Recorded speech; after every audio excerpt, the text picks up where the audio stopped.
seen émission Njur ak Njanaaw seen chaîne de télévision la DTV tey dañu ñëw fii ci ministère de l'élevage ci département Lé fekk ci fekk ñuy wax Famara Sarr pour waxtaanee ak moom lépp loo xamante ni rek aajowoo na ci mbirum meew ci biir Sénégal Famara Sarr ñu ngi lay nuyu. monsieur Ndoye maa ngi lay nuyu di nuyu équipe bi nga àndal ak waa DTV yëpp di leen sant ci coono bi ngeen di coono depuis temps yëpp topp ñu ba daara ñëwati ba fii pour waxtaanee affaire meew ci Sénégal vraiment maa ngi remercier waa DTV yëpp di leen souhaiter bienvenue fii au ministère de l'élevage. du ma la wax ni lan nga ñuy wax ci meew mais dama lay laaj lan mooy meew. waaw meew si ni ñu ko mën a waxee produit la boo xam ne ci définition bi ni ñu ko kii mooy daanaka produit la boo xam ne mu ngi jóge ci nag boo xam ne dafa wér lekk ba suur naan ba rek ñu ratt ko génnee produit boobu sans pour autant ñu sonal ko di produit bi nga xam ne muy mammifère doomu aadama ak bépp jur goo xam ne day namp moom lay njëkk a lekk ci àddunaam. mais tey ñu gis ni Sénégal aussi ñun dañu am problème de production laitière ñu gis ni ñun li ñuy produire ci meew dafa néew loolu lan moo ko waral. waaw loolu li ko waral bëri na. li nga xam ne ñu ngi koy produire ci meew fii ci Sénégal. bu ñu ko xaymaa. mu ngi toll ci 200 ak ñaar fukk ak juróom-ñetti millions de litres li ñuy produire te li ñuy consommer mu ngi toll ci 400 millions ak lu ëpp. donc li nga xam ne moom la ñu soxla pour naan ko. li ñuy produire dafa néew pour couvrir ko moo tax ñuy jéggaane. meew bu bëri. li waral loolu nag mooy premièrement nag yi nga xam ne moom la ñu am boo ko comparé ak yeneen nag yi li ñuy indi ci meew dafa néew génétiquement maanaam li nga xam ne moom la leen seen yaram may pour ñu génne ko ci meew dafa tuuti. parce que boo seetee góobraa yi ñu ngi génne diggante 2 ba ñett ba ñeenti litre meew bu fekkee bëri na bu fekkee lekk nañ ba suur yi gën a produire ñu ngi dem ba juróom bu dee ndaama yi 2 litres par bés donc boo jëlee li nga xam ne moom la góol yi jël li ci des du bëri loolu problème la génétique bi beneen problème bi mooy façon càmmin bi xam nga ne nag pour mu mun a produire li nga xam ne moom la ko yaramam may dafa laaj mu noppalu tuuti lekk ba suur naan bi rek bañ a dox lu bëri te ñu gis ne nag yi fii pratiquement li ñuy dox ci bés ay kilomètres la yenn nag yi bu ñuy naan par 2 jours la ñuy ñëw di naan si problème mu taw bi aussi mu ngi ci parce que fii ci Sénégal taw bi diggante 2 weer ba ñetti weer ba ñeenti weer la par zone. donc ci instant yooyu ci nawet bi la ñax bi bëri la ndox bi bëri si la nag yi lekk ba suur si la ñuy produire li des si at bi yëpp presque juróom-ñeent ba juróom-ñetti weer par zone ñax bi dafay wow du am ferñeent yi nga xam ne moom moo mun a tax nag mun a indi meew ndox mi aussi dafay sori naaj bi tàng façon mu càmmin bi toppatoo bi demewul noonu loolu ay problème la yoo xam ne pratiquement moom moo tax ba production bi ñu war a am ci sunu nag yi en tout cas amuñu ko moo war a léeg-léeg nga gis nawet bi meew bi dafay bëri dafay am quoi. du bëriwaay boobu mais meew bi dafay am ba yenn saa yi sax si zone yi nga xam ne foofu la nag yi nekk am na ñu ne dañ koy tuur en tout cas duñ ko mun a lekk ba mu jeex. mais noor bi pour nga gis meew dafay jafe instant bi nii bu dul si ferme yi nga xam ne ñoom ñooy nekk dans les Niayes wala ci ferme métis yi pour nga mun a génne meew dafay jafe. tey nga souligner ma ñeenti point muy benn bi mooy aspect génétique bi deuxième bi nga ne aspect alimentation bi troisième bi muy ñàkkum ndox mi ñeenteel bi nga dem ba wax problème saison mais ñeenti aspect yooyu noonu yëpp est-ce que ministère bi yéen ñi nga xam ne ñoo yor filière lait yéen a ngi ciy liggéey ay jéego surtout aspect génétique bi lan ngeen defagum pour aspect génétique. waaw loolu depuis mun naa ne les années 84. depuis même avant 84 la ñu commencé woon di gëstu pour xool nan la ñu mën a def pour améliorer génétiquement suñu nag yi mais li nga xam ne moom moo ci liggéey bi ñu ci gën a def ñu ngi ko commencé 84 la ñu commencé tester insémination artificielle bi dem ba 99 ñu commencé def programme de masse au lieu mu nekk di test ñu ne nañu commencé xool naka la ñu mën a def ba croiser suñu nag yi ak nag yu jóge bitim réew muy Montbéliard yi muy Holstein yi muy yeneen loolu li ko waraloon mooy ministre bi yoroon finance temps yooyu Mamadou Lamine Loum dafa woon suñu directeur bi ne ko mais yéen dama lire seen documents yi xool li nga xam ne moom mooy jógee aux différents niveaux mais dama gis ne ñun suñu jur gi dafa bëri te yéen li ñuy jéegaane meew bëri en ce moment temps yooyu noonu ñu ngi doon jéegaane ay 32 boo koy xaymaa fanweeri milliards ba fanweer ak milliards ak ñaar ci xaalis par at la ñu doon jéegaane lañ doon dépenser pour jënd ay produits laitiers. moo directeur bi ne ko mais loolu lu ko waral mu expliqué ko affaire génétique bi ma la wax si la ko ne kon léegi qu'est-ce qu'il faut faire il faut ñu defal programme si la ñu commencé defal programme boobu en 99 pour inséminer nag yi ñu doon inséminer par 5000 nag par at léegi bi transition bi amee au sein du gouvernement si la président Abdoulaye ne dafay def si Goana bi dafay def insémination de masse daal dinañu dama bëgg chaque année ngeen inséminer 50 000 vaches ay nag yu jigéen ñu commencé di ko def ay 30 000 ainsi de suite ba bi Macky Sall ñëwee la ne léegi au lieu comme xayma nañ gis nañ ne li ñu dépense bëri na te am na ay jafe-jafe yoo xam ne am na ci biir nit ñi parce que am na ñu am ay nag xamuñ ni ñu koy gérer am na ñu am ay nag duñ ko toppatoo ni waree muy am ay avortement léegi dama bëgg ñu taxaw tuuti réduire li ñuy inséminer xayma bi xool réorienter affaire bi donc depuis boobu la ñu xaw a wàññi tuuti di def ay 20 000 ñaar fukki junni nag par at mais couplé ko nag di jënd chaque année ñu importer ay 300 100 et quelques nag yoo xam ne dañ koy indi dugal ko fii subventionné ko jox ko éleveurs yi boole ko ak programme insémination bi pour améliorer génétiquement nag yi. mais est-ce que programme d'insémination boobu noonu est-ce que au juste yéen gis ngeen si njëriñ est-ce que gis ngeen ni que ni génétiquement amélioration am na ci suñu nag yi beneen bi aussi ñu bëri dañuy wax ne que ni insémination yi la majeure partie du réussir loolu lan moo ko. njëriñ lu bëree bëri man mii daanaka programme bi géré naa ko ak le directeur de l'élevage ay atu yàgg a yàgg mais tey jii mun naa la ne boo demee côté Daara Linguère Diourbel ay affaire yu demee noonu Louga nag boo génnee meew boo génnee mun naa ne ci métis yi nga ko génne laiteries yi nga xam ne ñu ngi installé ci zone yu bëri instant bi pour ñu am meew pour fonctionner les zones laiteries yi ci métis la ñuy jaar te métis yooyu pratiquement am na zone yoo xam ne côté Foundiougne ak yenn zones yi am na métis yoo xam ne dafay dem ba ay 25 litres par jour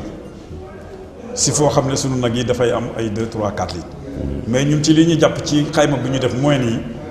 presque lu mu tuuti daal fukki litres par bés métis dina ko génne donc loolu mënuñu wax lu dul njëriñ te aussi nag yu góor yi métis yu góor yi ay 1 million 200 la ñu koy weccoo ba dem na ba am na éleveurs yoo xam ne tey aussi produire yu ñu meew mais li ñu def mooy di dugg ci programme insémination état bi am ay métis jaay ko ay Touba jaay ko ci zone yi nga xam ne gars yi ñu ngi def meew donc loolu njëriñ kese laa ci gis vraiment. mais tey industrie yi nga xam te ñu ngi ci biir Sénégal di defar meew wala di jënd ji meew bitim réew ñëw di ko jaayaat est-ce que industrie yooyu noonu ñoom ñu ngi jënd meew bi nga xamante ni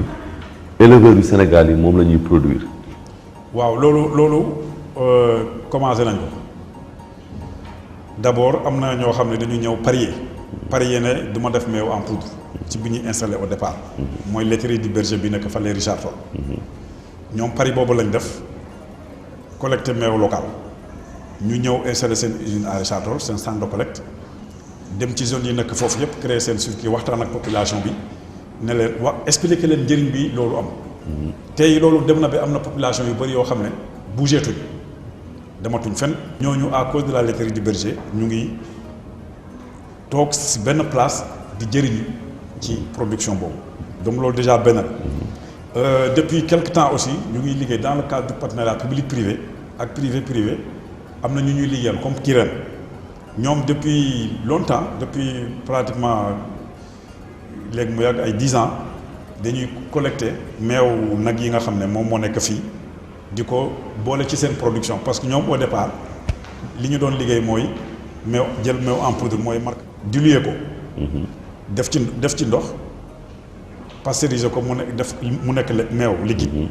léegi ñoom dañuy jël ci meew boobu nga xam ne kii nañ ko ñu jël meew suñu nag yi dugal ko ci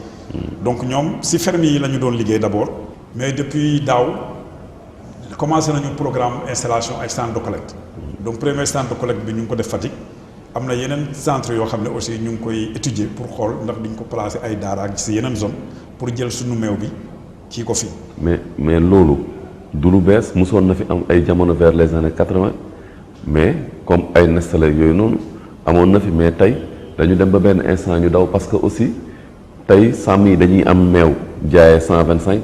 noor bi meew jafe ñu ne dañuy jaayee litre 500 est-ce que loolu aussi du problème est-ce que jotul aussi secteur meew bi jot na que ni ñu indi ay prix yoo xamante ni ay prix yoo xamante ni du varier ci at bi yëpp.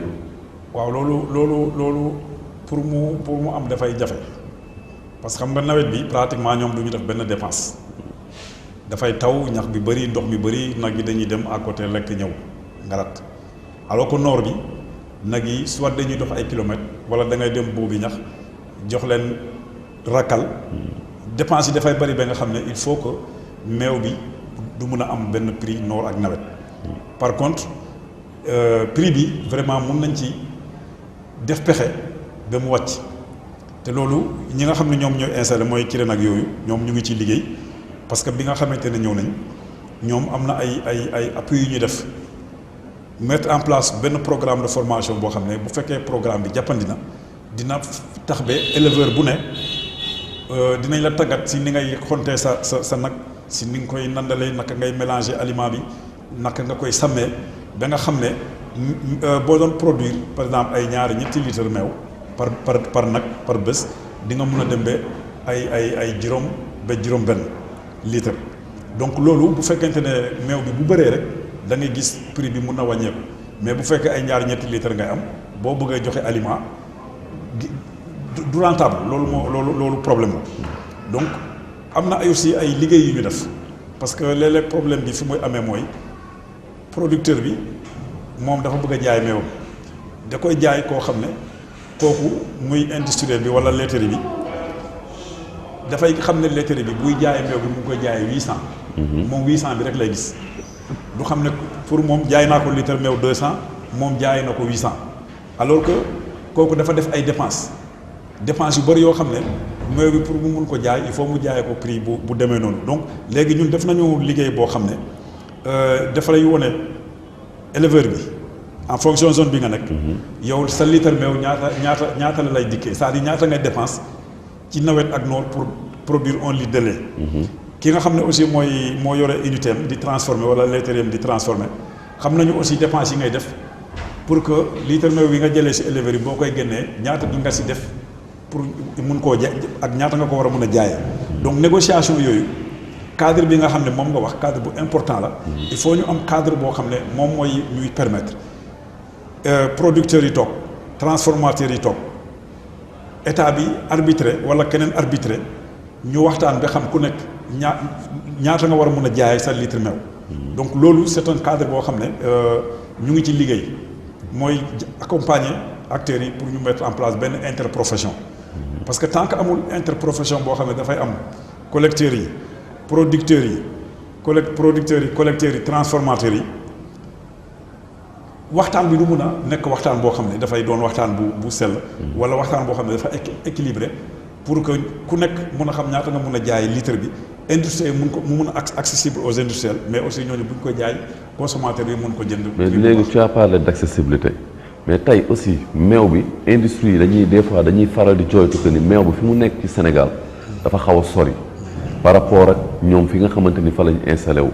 parce que da ngay gis ni meew bi dafay nekk ay zones yu reculées usines yëpp ñu ngi nekk ci biir capitale bi. pour ñu collecter meew bi des fois dafay demander ay moyens yow loolu solution bi lan nga ci gis. waaw loolu en fait jooytu nañ ko parce que Kirène je me rappelle bi ma leen njëkk a rencontré man ak ministre bi ñoom dañu ne woon pour ñu installer centre dañ ko bëgg a def foo xam ne ëppul 100 kilomètres Dakar bu ñu waxee loolu ministre bi ne ma loolu naka la mën a nekkee ma ne ko non loolu moom plus de moins de 100 kilomètres Dakar si élevage extensif foo xam ne mun nga am meew bu bëri bu mun a dundal usine amul il faut ñu sori génn. léegi si la ñu décidé di def ay études daara lañ dëkk a jëm jóge daara ñëw dem Fatick ba finalement ñu opté pour Fatick mais loolu ñu wax noonu c'est une réalité c'est-à-dire que tey boo bëggee am meew dëgg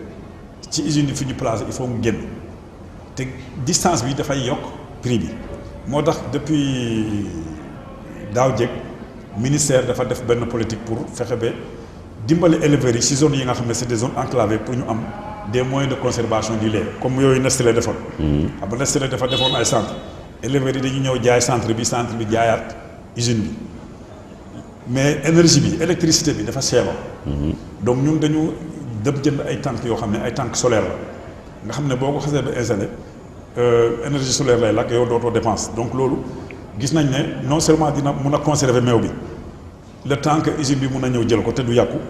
mais aussi dina wàññi coût meew bi parce que boo doon fay électricité fayatoo électricité en principe litre meew bi war na mën a wàññeeku ba nit ki mën a ñëw jël si ko donc yooyu ñu ngi koy def. mais si côté boobu aussi côté solaire ñun dañu gis ni aussi Sénégal tout le temps éleveurs yi ñoom ñooy soxla état bi par rapport ak yeneen dëkk yu mag yi nga xam te ni état bi moom mooy soxla éleveurs yi parce que damay gis tout le temps yi da ngeen def recours di dimbali éleveurs yi pour ñu demal seen bopp. mais damay gis ne éleveurs yi aussi matériels yi ngeen jox duñu leen sàmm parce que man ànd naa ak yéen dem naa gis naa ay solaires yoo xamante ni yàqu na gis nga ay matériels yoo xam ne duñ ko yàq mais loolu aussi da ngeen ci war a def ay jéego pour que matériels yi nga xamante ni ñoom moom leen jox ñu koy war di mën di entretenir loolu benn la beneen bi aussi mooy que si secteur transformation laitière bi yéen lan ngeen ci def parce que meew du question pëndax meew bi wala meew liquide bi rek mais am na transformation autour du lait am na fromage am na yaourt am na beurre bi am na leneen ak leneen loolu noonu yéen au niveau du département lait de la ministère lan ngeen ciy def. donc loolu dafa di loo xam ne ñun daanaka ce qu'on a fait mooy ci côté transformation jéem a développer ay formation déjà en hygiène et qualité parce que xam nga balaa ngay booy transformer da ngay transformer meew bu baax. donc hygiène ak qualité au niveau de la traite c'est-à-dire booy ratt nag bi naka nga mën a def ba meew bi ngay génne doon meew bu sell boo ko indee aussi si centre de collecte bi naka la ñu koy mën a conserver fa ba mu nekk meew bu sell ak aussi naka lañ koy transformer technologie donc loolu def nañ si vraiment ay formation mais li gën a ëpp mooy pour ñëwaat tuuti en arrière xam nga defoon nañu daaw jéeg campagne de collecte de lait parce que centre yi Nestlé defoon dañ ci réparé woon juróom-benn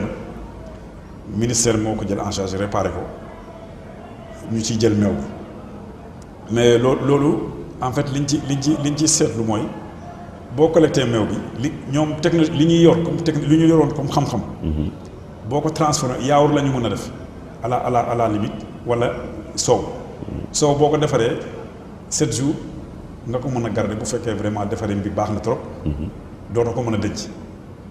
yaawur bi à peu près ngay mën a dem ay 15 jours bu fekkente ne aussi defar nga ko ni mu war a defee si anam yi nga ko war a defaree mu sell amul benn contamination te nga denc ko aussi si fu sedd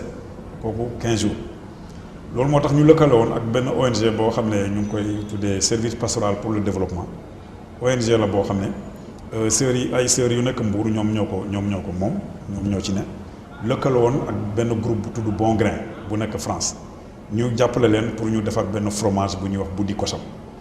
fromage boobu meew lañ koy defaree dañuy tàngal meew bi ba mu bax 100 degré nga jël limon rek daal di ko paccal segg ko def ko ci biir mu coupé daal di nekk fromage nga daal di ko wëñ segg ko ba pare denc ko fromage boobu lu nekk mën nañ ko ca def donc am na ñoo xam ne dañ ci def ay beignet ay gâteau ay façon mu togg bu nekk dañ ko ci teg te boo bëggee bu fekkee meew bi bëri na mun na koo jaay mun nga ko garder ci ndox bu ñu xorom saumure pendant ay 6 mois ba 1 an. donc yooyu vraiment jéem nañ lëkkaloo nañu ak ñoom tas nañ ko ba lu mot ay ñaar fukki junniy jigéen. formé nañ ko ci à travers le Sénégal surtout ces zones yi nga xam ne nag ñoo gën a reculer pour que ñoom seen meew ñu bañ a yàqooti ñu mun koo defar. leneen mooy ñu ngi waxtaan aussi ak fédération nationale des acteurs de la filière locale les locales FENAFIS pour xool ndax mënuñoo am na ay partenaires espagnols yu ñuy waxtaanal ndax mënuñu am benn machine boo xam ne dinañu mën a permettre ñu def les UHT pack yi. conservation yoo xam ne mën nga koo garder ay 6 mois ba 1 an. te du jar sax nga def ko d'abord si ay frigo. am na yeneen partenaires aussi ñu ngi liggéey yoo xam ne ñu ngi liggéey ak ñoom ay italiens pour xool am na matériel bu ñu indil won ñu ko pour ñu mun a def lait concentré nga xam ne mun nga ko suukar mun nga ko bañ a suukar. donc yooyu yëpp ay liggéey la yoo xam ne ñu ngi koy def pour que vraiment nit ñi mun a am capacité bu meew bi ñëwatee ñu mun koo defar denc ko ba bu nawet bi passé ñu mun koo génnee ci marché bi di ko jaay. mais mënuñu jeexal émission bi te duñu waxtaan ci mbirum pëndax meew parce que tey àdduna toll na foo xam te ne pëndax meew composition bi ñu bëri dañ koy critiquer composition sunguf am nañ ay meew yoo xam te ni nekkatul meew kese dafa am yeneen matière yu ciy def ak yooyu noonu te ñu gis ni Sénégal meew yi fiy dugg dafa bëri trop te ñu gis ni gouvernement Sénégal na injecté presque 60 milliards ci xaalis pour dugal meew ci biir Sénégal tey loolu lan nga ci mën a wax ci biir si sunguf meew. waaw loolu moom vraiment sujet la boo xam ne sujet bu doy waar la dafa délicat parce que mun naa ne li fiy dugg ñun xamuñu lan la. da ngay gis meew bi fu nekk lay jóge léegi da ngay dox si marché bi gis ñoo xam ne si ay mbuusu jaune la ñuy def. gis ñoo xam ne dañuy koy emballé noo xam ne kenn xamuloo fan la jóge. ce qui est sûr c'est que ñun au niveau du port et de l'aéroport am nañu ay services yoo xam ne meew bi bu ñëwee dinañ ko xool. testé ko yóbbu ko laboratoire xool composition bi boo xool ndax méngoo na ak vraiment li nga xam ne moom la ñu gën a bëgg ci meew. ndax matière grasse yi mu ngi fii ak yooyu mais je dis que même loolu problème la parce que xam nga meew bi amoon mélamine bi. mooy bi nga xam ne réewoon na ay xale yu bëri Chine. ñun pour nga analyser pour amuñu woon en fait problème bi ci nekkoon mooy dafa am ay plastique yi ñu defaroon ba mu mel ni protéine. ñu dugal ko ci biir meew bi nga xam ne meew bi pratiquement boo amee benn litre meew nga yokk ci ndox. te ñaari litre bi am yooyu daal di jël espèce de protéine boobu dugal ko ci biir. couleur bi du changer alors que normalement xam nga meew bi boo koy dollee ndox bu bëri rek couleur bi dafay daal di changer. donc loolu te même boo ko analyser bu fekkee amuloo moyens yu war boo ko analyser loolu dafay mel ni meew bi dafa normal te normal donc xam nga loolu tey suñu laboratoire yi équipé wuñ pour déjà détecter woon affaire boobu. te meew bi mu ngi doon dugg fu ne dañuy contrôler port ak aéroport mais da ngay gis ne si frontières yi sax ay Mauritanie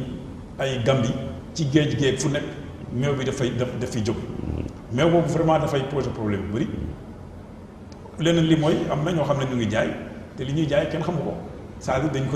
mun nañ ko def ci sachet mais li ñuy wax ne moo nekk ci meew bi ak li ci nekk du benn. mais est-ce que en tout cas y a vraiment beaucoup de problèmes te ba pare sax ñu bëri dolli ci fen maanaam jël jigéenu pël xam nga def ko ci sa publicité ñu ngi defee ne meew bi fii la jógee alors que jógewu fi. donc yooyu yëpp c'est des problèmes yoo xam ne ñun ku nekk mun na cee jàpp ministère élevage ñu ngi ci jéem a def ay jéego jéem a sensibiliser nit ñi. ne leen nañu consommer meew bi nekk fii fexe ba faciliter ku bëgg a def une petite entreprise nga mun a def ñu accompagner la mais comme suñu production bi demeegul ni mu war a demee dafa xaw a jafe pour que ñu xeex loolu. mais tey loolu noonu xeex ko est-ce que xeex ko du ñu yaakaar suñu production parce que dëkk bu am presque 5 millions de vaches war na mën a autosuffisant en lait. gis nga loolu liggéey la parce que je me rappelle en 2007 demoon nañ ba pratiquement meew amatul ci marché mondial bi. parce que dafa amoon 2006 dafa amoon bekkoor. pays yi nga xam ne ñoom fa lañ doon jëlee meew yëpp ay Australie ay Argentine ay Afrique yu demee noonu ñëpp bloqué. Argentine dañu defoon taxe même pour meew bi génn maanaam yow boo bëggee jaay meew ci biti dañ koy taxer ba nga xam ne day gën a cher que boo ko doon jaay ci biir réew mi rien que pour préserver seen consommation locale meew bi cheroon jékki-jékki le ministère des finances dindi TVA bi ñu dem pour waxtaan ci loolu mais je te dis problème bu nekk lañ gis au niveau du ministère de l'élevage balaa ñuy laata sori ci discussion bi sax teggi nañ TVA bi ñu leen laajee ñu ne non dañu bëgg a protéger consommateur bi parce que mu nekk nii si Ramadan la ñu jëm bu meew ñàkkee ci dëkk bi coow dina jëm donc pour vous dire que xam nga yooyu c'est des problèmes par contre ñun li nga xam ne moom ñu ngi koy def actuellement mooy essayer élargir insémination artificielle bi promouvoir stabilisation maanaam fexe ba nit ñi dañ ci téye seen nag yi ak programme culture fourragère yi parce que am nañu programme culture fourragère pour nit ñi mun a béy ñax nga xam ne noor bi bu ñax amatul fenn yow ñax bi nga xam ne béy nga ko te denc ko nga mun koo mun a génne di ko jox say nag donc tous ces programmes là ñu ngi koy jéem a def pour fexe ba fii ak ay at en tout cas fii ak 2035 ñu fexe ba mun a autosuffisant wala bu ñu autosuffisant wu li nga xam ne moom la ñuy importer dootul demee noonu bu ñu mettre en place programme insémination artificielle bi suñu meew bi ay 30% suñu production 30% presque la doon satisfaire consommation bi mais tey fi ñu nekk nii tendance bi presque inversé wu na c'est pas parce que production bi mais production bi yéeg na ba tey mun naa ne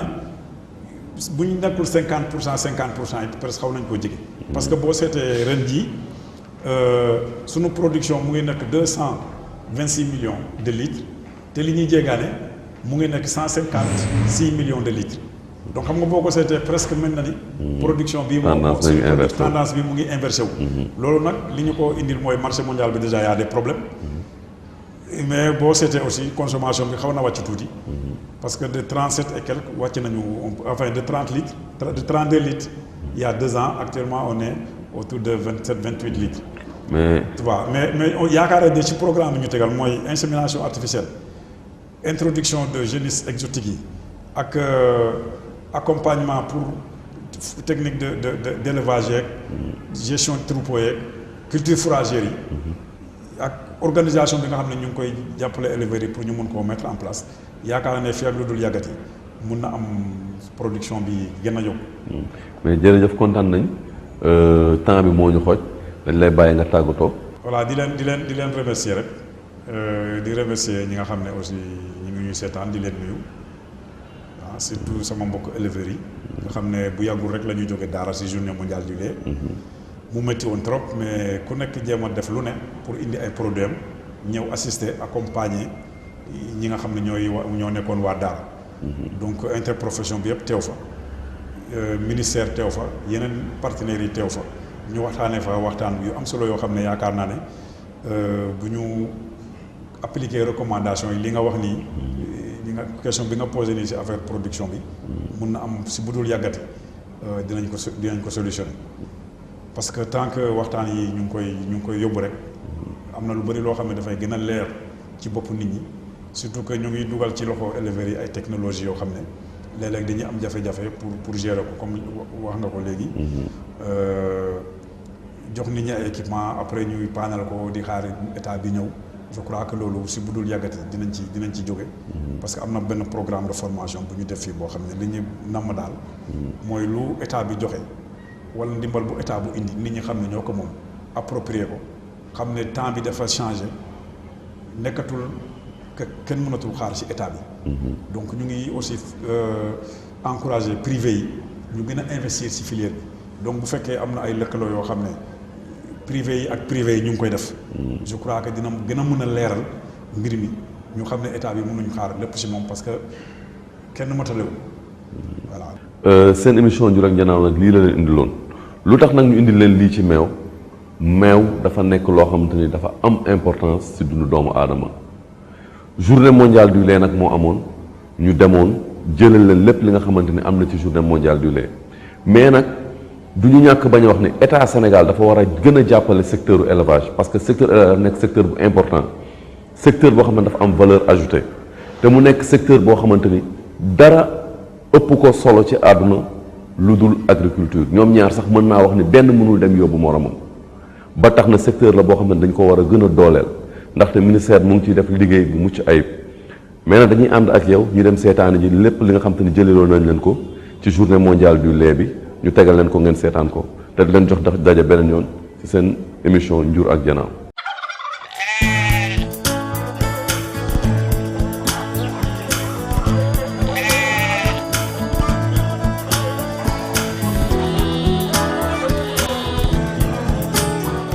mais li nga xam ne tey moom la ñu gën a nemmeeku mooy éleveurs yi ko waxal seen bopp producteurs yi ko waxal seen bopp organiser nañu ba tàyyi journée bi de waaye man de yi ma jot a fekkee gëmuma ne am na ci benn boo nga xam ne moom moo dàq bii. waa Daara gàcce ngaalaama ma bëggoon képp ku fi nekk rek te bëgg lu ma neex nga féliciter ma le comité d'organisation locale bi nga xam ne moo waral lii. li ñu waxtaane démb te mu jëm rek ci nan la ñu mën a def ba filière laitière locale dox yaakaar naa ni jarul a dellu si def nañu diagnostic maanaam jéem nañoo seet passé nañu visite lépp loo nga xam ni unité nga bu am à travers le Sénégal ci région bu mu mën a nekk xool nañu doxalin yi ñuy doxal xool nañu lan mooy seen ay bëgg-bëgg ak lan moo tee ngeen dem waxtaane nañu partenariat public privé partenariat privé privé ak yeneen i type de partenariat yoo nga xam ne bu ci nekk tënk nañu ko ci kayit léegi kay li ma bëgg mooy fii ak année prochaine bu ñu ko yàlla mayee ñu fexe ba interprofession laitière nga xam ne kuy yëngu ci wàllu meew ba ca kayalat nag ba dinañu leen boole ñu bokk benn càll la benn chaîne boo nga xam ne bu ci nekk ba koy téye dafay représenter benn acteur filière bu ko defee bu ñu toogaatee fii déwén installé nañu la filière l'interprofession laitière yaakaar naa ni acteurs yi ci kaw rawatina waa ANIPL rawatina également ñi nekk ci lait local bi defe naa ni ñoom ñëpp dinañ ci taxaw ci ak waa unité yi pour que lu demee noonu am.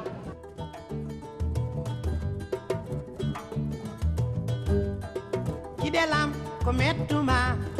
halanam ko mettuma halanam ko mettuma so mbeɗa wawi mi walluma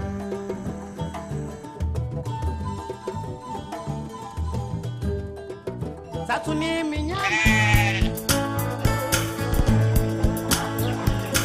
tey ci seen rubrique élevage d'ailleurs ñu fas yéene waxtaanee mbirum meew mu nekk loo xamante ni dafa am importance ci dundum doomu aadama dafa nekk aliment boo xamante ni kenn mënu koo génnee ci dundum doomu aadama meew nag composition am ay calories la ay lipides cholestérol sodium potassium glucides ak ay protéines lait nag dafa nekk loo xamante ni dafa bëri ay pàcc mu am ci lu ñuy wax lait cru mooy que meew boo xam ne dañ koy baxal rek à 40 degrés mu nekk meew boo xamante ni nag ñaari fan rek lañ ko mën a conserver ci lañ ko mën a denc buñ jugee ci loolu ñu am dem ci li ñuy wax lait pasteurisé mooy meew moo xamante ni dañ koy tàngal ci 72 à 85 degrés pendant 20 secondes su boobaa nag dañ ko mën a conserver juróom-ñaari fan muy maanaam 7 jours su fekkente ni tijjiwuñ ko buñ ko tijjee nag ñaari fan lañ koy mën a conserver buñ jugee ci loolu ñu dem ci lu ñuy wax lait stérilisé UHT mu nekk meew moo xamante ni dañ koy tàngal ci 140 à 150 degrés pendant 5 secondes su boobaa dañ ko mën a conserver pendant ñetti weer su fekkente ni mu ngi ci biir emballage am ba léegi li tax nag meew di jaar foofu noonu yëpp mooy que ni meew dafa nekk loo xamante ni dafa jafe denc dafa jafe conserver ndax bëri ay doom yoo xam ne dañuy dund ci biiram muy lu ñuy wax ay micro-organisme moom dañuy développé wu di yàq meew mi ci kaw loolu noonu nag am na ci biir meew lu ñuy wax lait entier lait demi-écrémé ak lait écrémé lait entier moom mooy ginnaaw bi nga xamante ni jël nañ meew bi pasteuriser ko ba nga xamante ni génnee matière grasse bi nga xamante ni moom mooy crème bi su boobaa nag la ñuy jël meew bi nga xamante ni ndox kese la ñu yokk ci 3,6 grammes de matière grasse pour 100 millilitres su fekkente ni nag lait demi-écrémé la ñu ngi ci yokk 1,8 grammes de matière grasse pour 100 millilitres su fekkente ni lait écrémé la ñu ngi ciy yokk 0,5 grammes de matière grasse pour 100 millilitres buñ jógee ci loolu noonu nag ñu dem ci li ñuy wax sunguf meew muy lait en poudre lu ci njëlbeenam mu ngi tuddoon farine de lait. dafa am benn borom xam-xam bu ñuy wax Antoine Augustin Parmentier en 1805 moom moo amoon xalaatu créer pëndax meew mais bu mu trouver solution